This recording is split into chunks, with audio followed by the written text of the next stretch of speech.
What does this have to do with this? Let me show ya. So I make fun, crazy garlands out of my old clothes. Things that don't fit anymore, things I never actually wore. And because I sing in a crazy fun band, I have a lot of shiny things.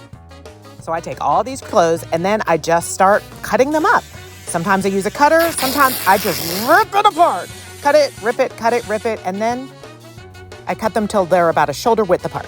Now just mix it all up. Knead it like a cat if you have to. Dump it out on the floor. Toss it all around.